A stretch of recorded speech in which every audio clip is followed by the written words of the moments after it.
Glória a Jesus. Glória a Jesus. Glória a Jesus. Aleluia.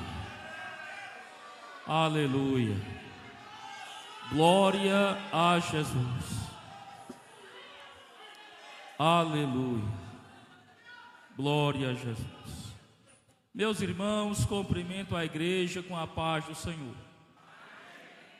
Me sinto honrado e feliz nesta noite, pelo privilégio de poder estar aqui pela primeira vez, com os irmãos, aqui na igreja Assembleia de Deus em Picuí, a convite do meu amigo, pastor José Raimundo, a quem nós temos em grande estima. Que Deus continue abençoando a vida do pastor da igreja, dos nobres obreiros, ministros, a cada membro, congregado, visitante que aqui se encontra nesta noite. Que Deus em Cristo continue abençoando todos poderosamente em nome de Jesus. Nos acompanha nesta noite a nossa família, minha esposa, minha filha, uma amiga nossa. O avô da minha esposa foi pastor aqui também nessa região, ali em Barra, Cuité, acho que também aqui Nova Palmeira, não sei, pastor Antônio Costa, né, os mais antigos eu creio que possa conhecer, né, em Barra, né, em Barra. E eu muito me alegro em poder estar aqui nesta noite com os irmãos, para louvar e adorar esse Deus tão tremendo e tão maravilhoso. Meus irmãos, abramos a palavra de Deus no livro do Apocalipse, capítulo de número 3. Livro do Apocalipse, capítulo de número 3.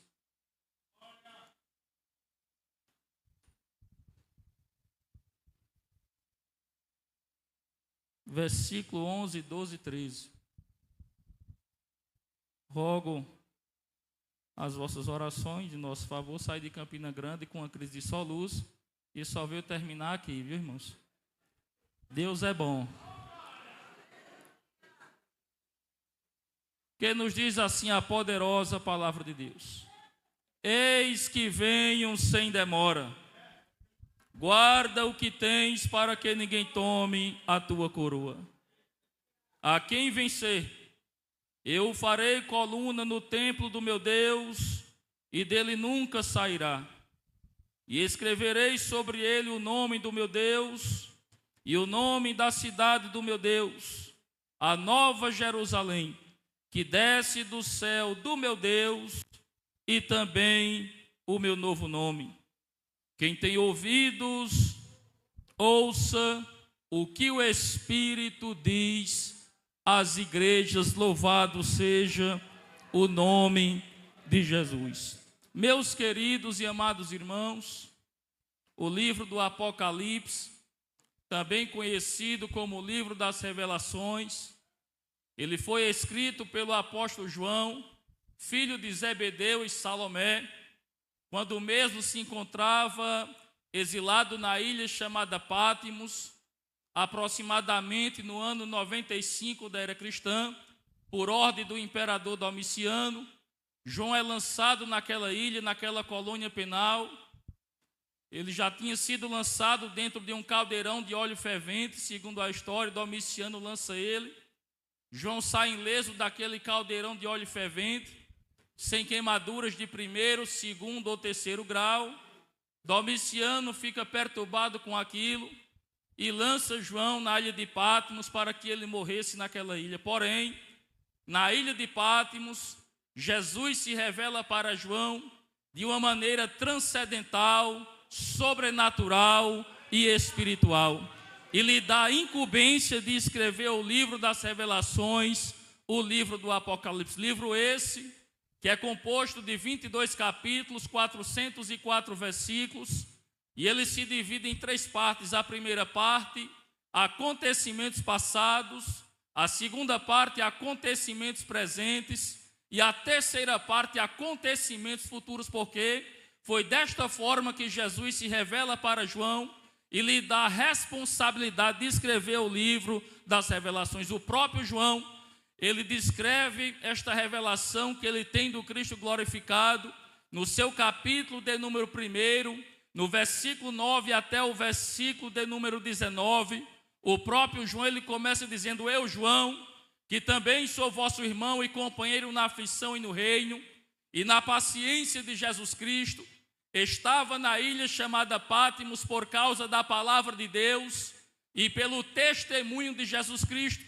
E eu fui arrebatado em espírito no dia do Senhor, e ouvi detrás de mim uma grande voz, como de trombeta, que dizia: o que vês, escreve num livro e envia às 7 igrejas que estão na Ásia: a Éfeso, a Esmirna, a Pérgamo, a Tiatira, a Sardes, a Filadélfia e a Laodiceia. E virando-me para ver o que falava comigo, vi 7 castiçais de ouro, e no meio dos 7 castiçais um semelhante ao Filho do Homem, vestido até os pés de uma veste comprida, cingido pelo peito com um cinto de ouro. A sua cabeça e cabelos eram brancos como a lã, brancos como a neve. Os seus olhos eram como chamas de fogo, os seus pés como latão reluzente, como se tivesse sido refinado numa fornalha. A sua voz como a voz de muitas águas. Na sua destra tinha 7 estrelas. Da sua boca saía uma aguda espada de 2 fios, e o seu rosto resplandecia como o sol na sua força. E quando eu vi, eu caí como morto aos seus pés, porque não há quem resista de pé diante da glória do Todo-Poderoso. Quando João se vira e vê aquele ser de glória, cheio de majestade, ele cai como morto aos seus pés. Mas quando ele cai como morto, Jesus vai até João: não temas, eu sou o primeiro e o último, e o que vive. Fui morto, mas eis aqui estou vivo para todo sempre, amém. E tenho as chaves da morte e do inferno. Escreve as coisas que vistes, e as que são, e as que depois dessas hão de acontecer. Louvado seja o nome de Jesus. Só quem tem esperança de ver o Cristo glorificado que João viu, adore a Ele nesta noite, porque um dia nós o veremos como Ele é. Louvado seja o nome do Senhor. Aleluia. E nós só não teremos o privilégio de ver Ele, mas nós seremos também semelhantes a Ele. Quando João escreve a sua primeira epístola, capítulo 3, versículo 2 e 3, João diz assim: amados, agora somos filhos de Deus, e ainda não é manifesto o que havemos de ser. Mas sabemos que quando Ele se manifestar, nós seremos semelhantes a Ele, e assim como Ele é, nós o veremos. E todo que nele tem essa esperança, purifica-se a si mesmo, como também Ele é puro. Louvado seja o nome de Jesus. Um dia eu e você vai receber um corpo transformado, glorificado, que não vai estar preso ao tempo, ao espaço, à lei da gravidade, que quando a trombeta soar, eu e você vai subir e vai se encontrar com Jesus nos ares. Aleluia, aleluia. O que eu acho lindo, irmãos, na Bíblia Sagrada, é que a Bíblia Sagrada é um livro de promessas. Existem aproximadamente inseridas na Bíblia Sagrada 8.040 promessas, sendo 5.000 promessas no Antigo Testamento e 3.040 promessas aproximadamente no Novo Testamento. E dentre essas muitas promessas que estão inseridas na Bíblia Sagrada, existem 3 promessas que Jesus fez de uma forma distinta e específica para a sua igreja. 2 dessas promessas Jesus já cumpriu com elas, e a terceira Ele cumpriu apenas parcialmente, não cumpriu ainda na sua totalidade. A primeira promessa que Jesus fez para a sua igreja, e que Ele já cumpriu com esta promessa, ela se encontra no Evangelho segundo escreveu Mateus, capítulo 16, versículo 13 por diante. A Bíblia diz que quando Jesus, ele chega às partes de Cesareia de Filipe, ele interroga os seus discípulos dizendo: quem dizem os homens ser o Filho do Homem? E eles disseram: uns dizem que o Senhor é João Batista, outros dizem que o Senhor é Elias, Outros dizem que o Senhor é Jeremias ou um dos profetas. Jesus mais uma vez se volta para os seus discípulos e pergunta para eles: e vós, quem dizeis que eu sou? A Bíblia diz que Simão, chamado Pedro, tomando a palavra, ele responde dizendo: tu és o Cristo, o Filho do Deus vivo. Jesus se volta para Pedro e diz para ele: bem-aventurado és tu, Simão Bar-Jonas, ou filho de Jonas, porque não foi carne nem sangue a quem tu revelou, mas o meu Pai que está nos céus. Mas a ti também te digo que tu és Pedro, tu és Petros, tu és fragmento de pedra, mas sobre esta pedra que sou eu edificarei a minha igreja, e as portas do inferno não prevalecerão contra ela. Sabe por que as portas do inferno, Satanás e seus demônios, não podem prevalecer contra a igreja, contra a tua vida, contra a tua casa, contra a tua família, contra os teus projetos? É porque eu e você está edificado, firmado na rocha chamada Jesus Cristo de Nazaré. A igreja não está firmada sobre Pedro, a igreja não está firmada sobre José, a igreja não está firmada sobre Maria, a igreja está firmada, edificada na pessoa bendita e gloriosa de Jesus. Ele é o cabeça da igreja. Eu e você tem um dono e nós estamos firmados sobre ele. Louvado seja o nome de Jesus. Aleluia. Essa primeira promessa Jesus cumpriu, irmãos. A igreja está firmada e edificada sobre ele mesmo. Ele é o dono da igreja. É o único que pode dizer: a igreja é minha e mais ninguém. A segunda promessa que Jesus fez para a sua igreja, ela se encontra no Evangelho segundo escreveu Lucas, capítulo de número 24 e o versículo de número 49. Jesus disse: e eis que sobre vós eu envio a promessa de meu Pai. Ficai na cidade de Jerusalém, até que do alto sejais revestidos de poder. Jesus prometeu enviar o Paracleto amado, o Espírito Santo, o Consolador, o amigo fiel de todas as horas, para estar comigo e para estar contigo sobre a face da terra. Ele mesmo disse: eu vou para o Pai, mas eu não vos deixarei órfãos. Eu enviarei outro Consolador, a saber, o Espírito Santo da verdade, o qual vos guiará em toda a verdade. Sabe por que nós estamos aqui nesta noite? É porque o Espírito Santo, ele habita dentro de mim e dentro de você. E nesta noite, o Espírito Santo nos lembrou, dizendo: meu filho, minha filha, vá para a minha casa, porque hoje é noite de celebração. Vá cercar a minha mesa e render glória ao meu santo e excelso nome na minha casa. Aleluia. E essa promessa, irmão, Jesus cumpriu com ela em Atos dos Apóstolos, capítulo 2, versículos 1, 2, 3 e 4. A Bíblia diz: e cumprindo-se o dia de Pentecostes, estavam todos reunidos no mesmo lugar, e de repente veio do céu um som como de um vento veemente e impetuoso, e encheu toda a casa onde eles estavam assentados. E foram vistas por eles línguas repartidas como que de fogo, pousar sobre cada um deles.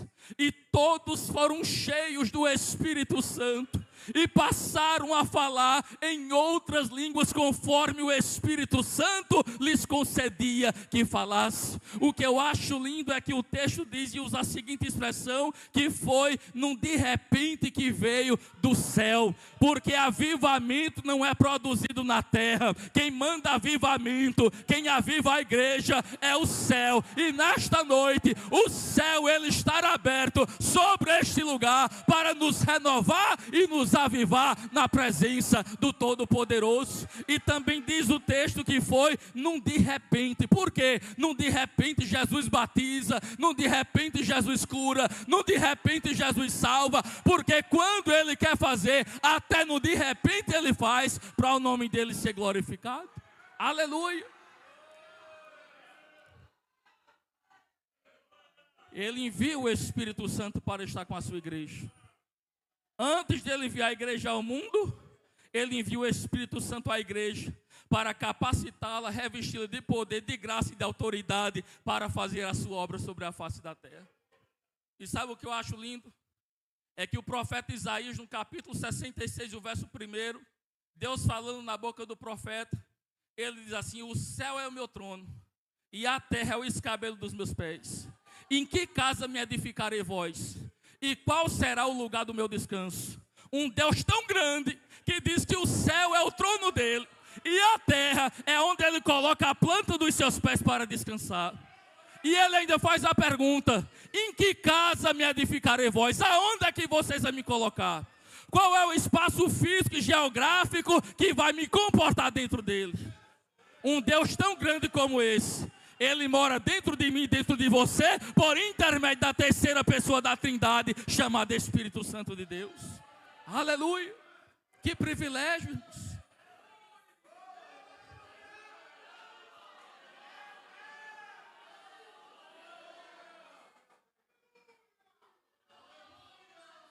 Jesus,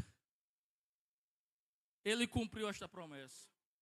A terceira promessa, é mais sobre essa promessa que eu quero me deter nessa noite, em rápidas palavras. A terceira promessa, Jesus ainda não cumpriu na sua totalidade. Ele cumpriu apenas parcialmente. Ela se encontra no Evangelho segundo escreveu João, capítulo 14, versículos 1, 2 e 3. Palavras do próprio Cristo. Jesus disse: não se turbe o vosso coração. Credes em Deus, credes também em mim. Na casa de meu pai há muitas moradas. Se não fosse assim, eu vos teria dito: vou preparar lugar. E se eu for preparar lugar, virei outra vez e vos levarei para mim mesmo, para onde eu estiver, estejais vós também. Jesus começa dizendo para os seus discípulos: não se turbe o vosso coração, trazendo uma mensagem de conforto e consolo para os seus corações, no momento que ele mesmo estava precisando ser consolado. A sua alma estava angustiada, entristecida até a morte. Os discípulos não aceitavam a ideia de não ter a presença física de Jesus caminhando com eles, porque os discípulos estavam acostumados a dormir com Jesus, acordar com Jesus, comer com Jesus, andar com Jesus, atravessar o mar com Jesus. Eles não aceitavam a ideia de Jesus partir e deixar eles sós sobre a face da terra. Eles estavam aflitos e angustiados. E coisa boa é que Jesus, ele sempre tem uma palavra certa para cada ocasião. Não se turbe o vosso coração.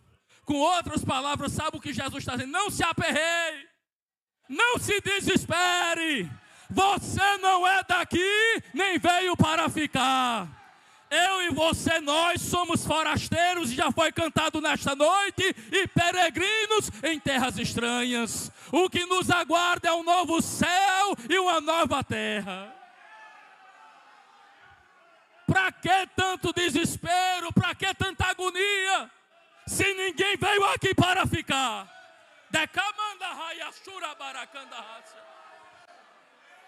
O grande problema nosso é que muitas das vezes nós vivemos dentro de uma perspectiva como se fosse passar a eternidade aqui na terra. Passarão os céus e a terra, mas o que faz a vontade dele, este permanece para sempre. Louvado seja o nome de Jesus. Credes em Deus, credes também em mim. Se vocês creem no Pai, tem que crer também no Filho. Para que ter dúvida? Se não fosse assim, eu vos teria dito: vou preparar lugar. Jesus está dizendo: o que eu estou falando vai acontecer, é verdade, eu não minto. Palavra de Jesus é prego batido e ponta virada, irmãos. E se eu for preparar lugar, eu virei outra vez e vos levarei para mim mesmo, para onde eu estiver, estejais vós também. Está aqui a grande promessa. Jesus prometeu voltar para nos buscar, para estar com Ele na glória e na eternidade. Disso nós temos certeza. que Jesus brevemente voltará para arrebatar a sua igreja. Não só Jesus prometeu, mas os profetas profetizaram, os apóstolos pregaram e os anjos testificaram. Atos dos Apóstolos, capítulo 1, versículo de número 10 e 11. Depois que Jesus morre e ressuscita, passa um espaço de 40 dias andando em Jerusalém. Segundo o relato de Paulo, ele é visto por mais de 500 testemunhas. Se aproxima o dia da sua partida de voltar para a casa do Pai. Jesus se dirige até o Monte das Oliveiras.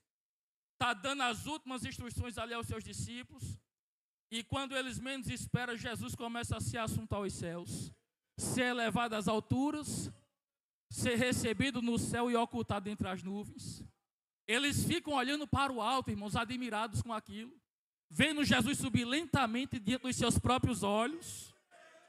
E quando eles estão olhando para cima, admirados com aquela cena, a Bíblia diz que apareceu 2 varões vestidos de branco, 2 anjos, e disseram assim: varões galileus, por que vocês estão olhando para o alto?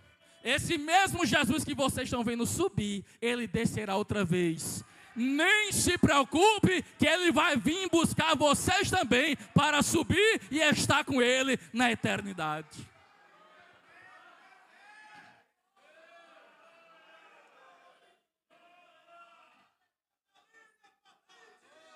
Jesus brevemente vai voltar. Eis que venho sem demora. Tenho pressa de voltar para buscar a minha igreja. Mas a questão é, irmãos, daí o comando deve açúcar. Como é que nós estamos aguardando a volta de Jesus? Até porque quando Jesus voltar para arrebatar a sua igreja, para buscar o seu povo, especial, zeloso e de boas obras, ninguém terá tempo de fazer absolutamente nada. Se você tiver de pedir perdão, peça hoje.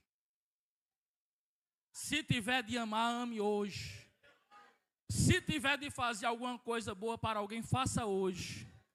Porque quando Jesus voltar, ninguém terá tempo de fazer nada. E não sou eu que estou falando, é a Bíblia Sagrada. A inerrante, infalível e verdadeira palavra do Deus vivo. Quando Paulo escreve a sua primeira carta aos Coríntios, capítulo 15, versículo 51 até o versículo 58, Paulo diz assim: eis aqui vos digo um mistério. Nem todos dormiremos, mas todos seremos transformados. No momento, num abrir e fechar de olhos, ante a última trombeta. Porque a trombeta soará, e os mortos ressuscitarão incorruptíveis, e nós seremos transformados. Porque convém que isso que é o corpo, a matéria. Paulo não dá nem importância a isto, porque isso aqui é pó, é barro, e para o pó um dia vai voltar. Porque tem muita gente que pensa, que acha que é alguma coisa. Todos nós que estamos aqui na mesma régua, todos nós somos feitos da mesma matéria. Todo mundo é pó e todo mundo é barro. Agora o barro prega, o barro canta, o barro adora, o barro fala em línguas estranhas. Sabe por quê? Porque Jeová soprou o Espírito de vida no barro.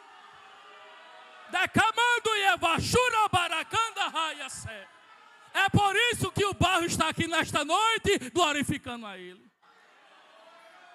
Mas no dia que o barro retirar o Espírito de vida que Ele colocou, essa carcaça velha comendo de 24 horas, começa a entrar no estado de putrefação.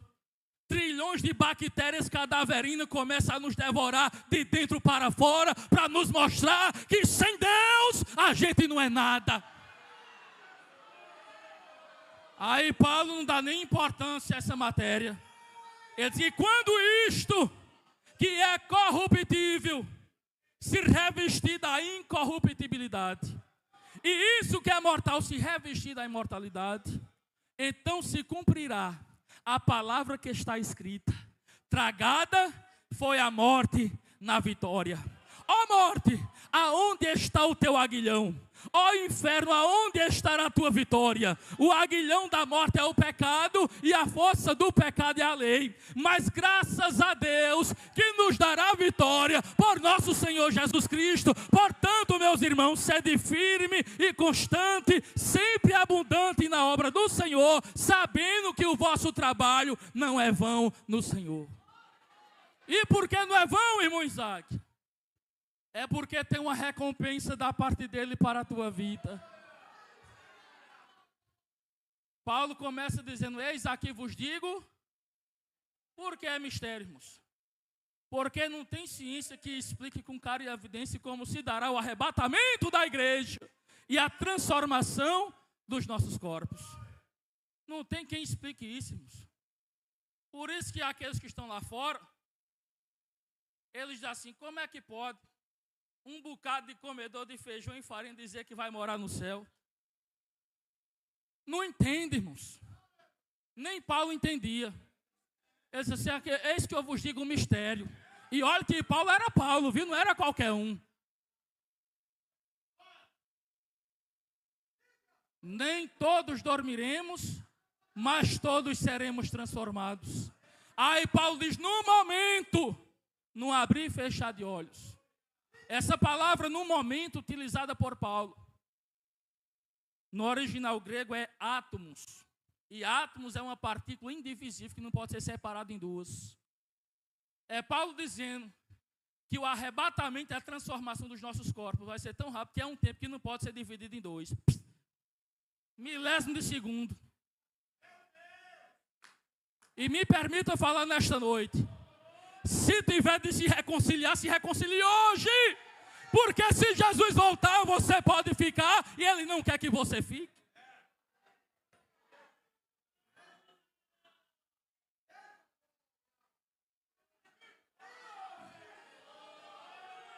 Delabaia, churabaracanda, rébia, súbia. A trombeta vai soar, o céu vai se rasgar e Jesus descerá para buscar eu e você para morar com Ele. Sabe o que eu acho lindo? Já vou caminhar para o final, que está chegando a hora. Eu não sou de passar do horário que o pastor nos permite falar. Quando João estava na ilha de Patmos, Domiciano pensando que João ia morrer, irmãos, naquela ilha. Quando é lançado na ilha, para onde eu olhava, que era de frente ao mar Egeu, só via água e mais nada. Talvez se fosse eu que fosse lançado ali, o primeiro pensamento era arquitetar um plano de fuga. Vou fazer alguma coisa para fugir daqui. Uma jangada, uma canoa, um tronco. Vou fazer alguma coisa para escapar dessa ilha. Mas quando João chega na ilha, ele não fica olhando para as circunstâncias em sua volta. João, ele olha para o alto. Ele olha para o céu. Sabe por que muitas das vezes a gente não encontra solução? É porque está olhando só para baixo. Da camando rébia sub.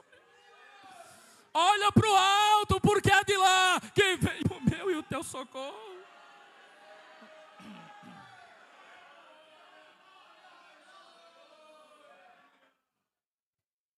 João olha para o alto.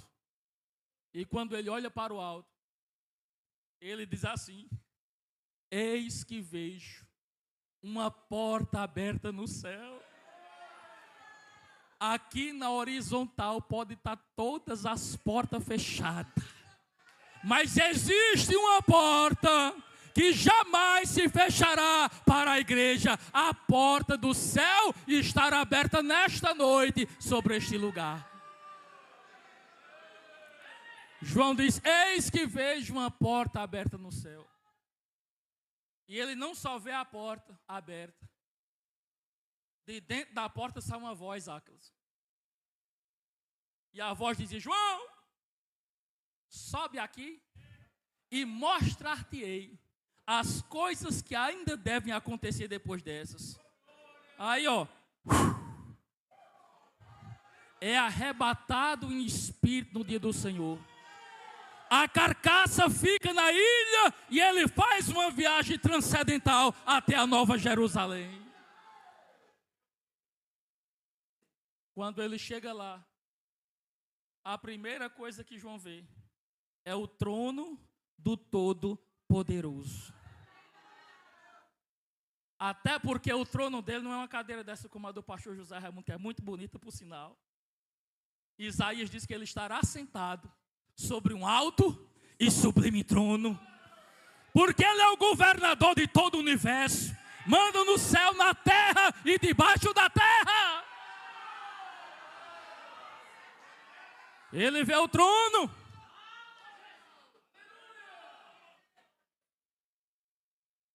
Segunda coisa, João vê o arco celeste sobre o trono do Todo-Poderoso. O arco-íris. Que aí fora existe um grupo que quer se apropriar deste símbolo, dizendo que é seu orgulho. O arco celeste ali sobre o trono era símbolo de que a misericórdia de Deus tinha chegado, que a sua ira tinha passado, que as águas do dilúvio tinham baixado. Era sinal de misericórdia, irmãos. Símbolo da bondade dele, que a sua ira tinha se aplacado. Que ele preservou Noé e sua família dentro da arca. Terceira coisa que João vê. Ele vê um ser assentado no trono. E que ser lindo e extraordinário, irmãos. João diz que ele era na semelhança de pedra de jaspe e de sardônica. Eu nunca vi nenhuma das duas. Se os irmãos já viram, podem me dizer. Mas para João comparar deve ser algo muito belo e muito bonito. Aí João também contempla 4 seres viventes e 24 anciãos em torno do trono. E ele começa a descrever aqueles 4 seres viventes, dizendo que o primeiro era semelhante a um leão, o segundo semelhante a um bezerro, o terceiro semelhante a rosto de homem, e o quarto semelhante a um águia voando. E eles tinham respectivas 6 asas, e estavam cheios de olhos por dentro em sua volta, e eles não descansavam nem de dia nem de noite, mas eles diziam: Santo, Santo, Santo é o Senhor Deus, o Todo-Poderoso, o que é, o que era e o que há de vir. E quando eles adoravam, os 24 anciãos vendo aquela cena não aguentaram. Disseram: vamos entrar nesse manto. Vamos entrar nesse mistério, porque o céu é lugar de adoração. A gente ensaia aqui, porque lá vai ser adoração pelos séculos dos séculos.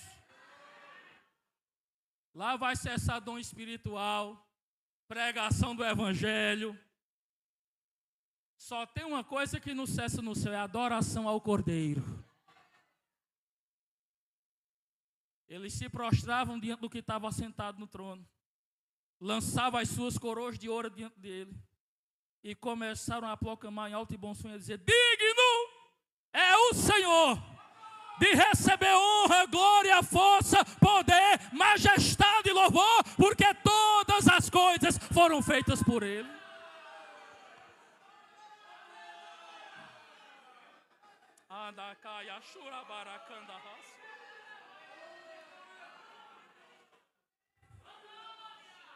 Como é bom falar do céu, irmãos. Já foi cantado nessa noite: irei eu para a linda cidade. Você também vai, e eu quero lhe encontrar lá um dia. Aleluia. Aí vem o capítulo 5, que o pastor fez a leitura. João agora só não avista o trono, o ser assentado no trono, os 24 anciãos, os 4 seres viventes, mas avista agora um livro selado com 7 selos à destra do que está sentado no trono. E quando ele avista aquele livro selado com 7 selos na destra do que estava assentado no trono,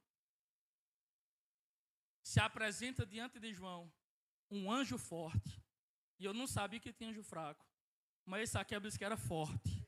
Um anjo forte se apresenta diante de João e dá um brado em alto e bom som e diz: Eu queria estar com potência vocal para dar esse brado.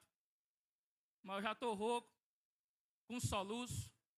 Mas o anjo brada em alto e bom som e diz: quem é digno de abrir o livro e desatar os seus 7 selos? Porque nem no céu, nem na terra e nem debaixo da terra foi achado alguém digno de abrir o livro e de olhar para ele. Não podia nem olhar, não era para nem olhar. Aí vem aquele versículo bem pequenininho, todo mundo conhece de quase salteado, quando João dizia: eu chorava. E eu lhe pergunto: o céu é lugar de choro? Apocalipse 21:4, se não me falha a memória, diz que o Senhor, dos nossos olhos, toda lágrima. E João vai lá e começa a chorar diante do trono. E não era pouco, ele dizia: eu chorava muito. E por que João chorou no céu, se no céu não é lugar de choro? Porque João foi arrebatado no estado de consciência. Ele não foi para ficar, a carcaça ficou lá em Pátimos e ele ainda ia voltar à terra. João estava sabendo o que estava acontecendo. E se não fosse achado alguém digno de abrir o livro e desatar os selos, não teria salvação para João, não teria salvação para José, não teria salvação para o irmão Isaac, não teria salvação para ninguém. Estava todo mundo condenado e sentenciado à morte. João se desespera e começa a chorar muito, com um choro desesperador, com angústia profunda. Mas quando ele começa a chorar angustiado, aflito, desesperado, um dos 24 anciãos vai até ele e diz: João, não chore, João. La praia comante e revia súbia. Eis aqui, João, o leão da tribo de Judá, a raiz de Davi, que venceu e é digno de abrir o livro e desatar os seus 7 selos. Da praia caias tu que me neve a sublianai. Ele está aqui nesta noite, vivo em nosso meio. Era o ancião dizendo para João: João, a promessa do céu está de pé para a minha igreja que me adora lá em Picuí, João.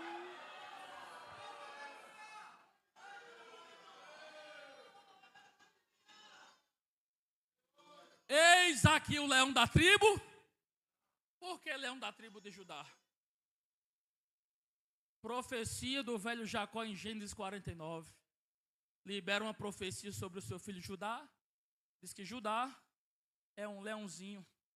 E de Judá o cetro não se arredará. Da descendência de Judá vai vir um que terá um reino eterno. Na terra entra governo e sai governo, mas o dele permanece e subsiste para sempre. Por isso que ele é o leão da tribo de Judá. E João também diz: eis aqui a raiz de Davi, né? De Davi. Está no mesmo. Está no mesmo. Por que raiz de Davi? Profecia messiânica. Isaías capítulo 11, versículo 1. Porque de Jessé brotará um rebento, e das suas raízes frutificará um renovo.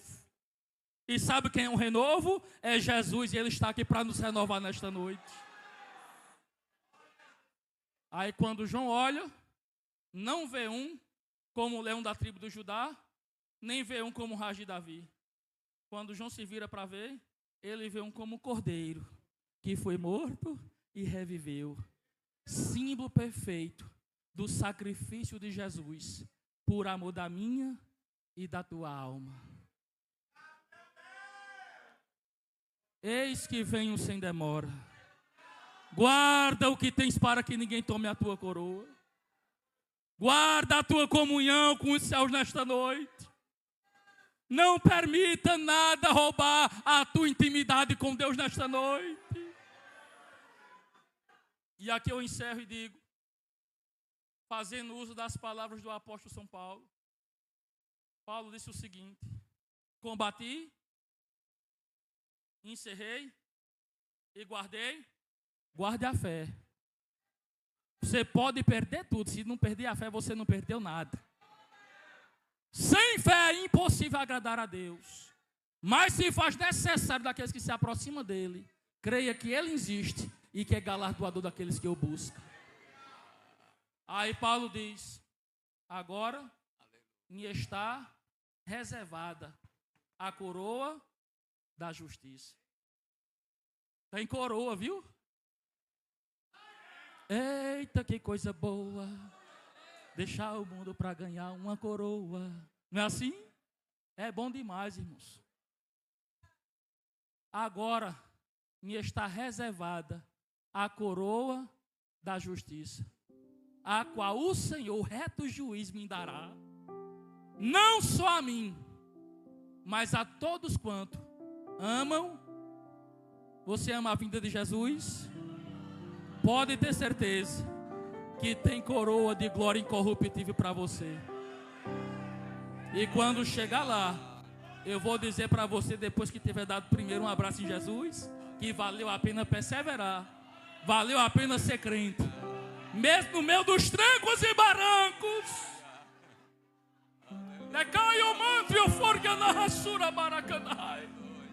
Porque não é fácil ser crente, irmãos.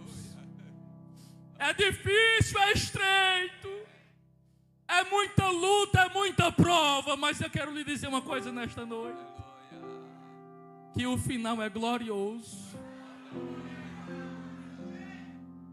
Apocalipse 22:14, eu encerro com esse versículo.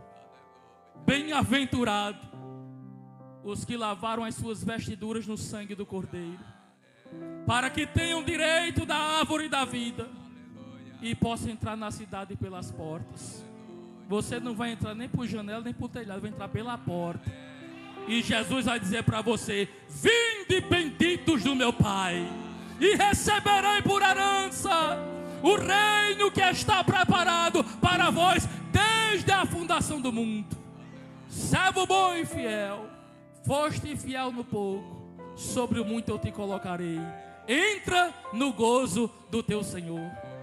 Aí eu e você vai sentar numa mesa, ao lado de quem? Abraão, Isaac e Jacó. Mateus capítulo 8, versículo 11, viram muitos do Oriente, do Ocidente, e assentar-se no reino de Deus com Abraão, Isaac e Jacó. E sabe quem vai nos servir naquele grande banquete? Jesus, o Senhor, o Todo-Poderoso, o Criador de todas as coisas, vai nos receber de braços abertos na eternidade. Que possamos perseverar para chegar nesse céu tão glorioso que já está preparado para mim e para você. Como foi cantado aqui nesta noite, lá a casa que nós iremos ter não precisa pagar. Talvez você pague aqui um aluguel, pague um financiamento pela Caixa Econômica de um apartamento ou de uma casa. Mas quem construiu a nossa casa eterna, a nossa morada eterna, foi o arquiteto do universo. O homem que mora acima das estrelas já preparou o meu e o teu lugar, e brevemente ele vai nos buscar. Que Deus abençoe em nome de Jesus.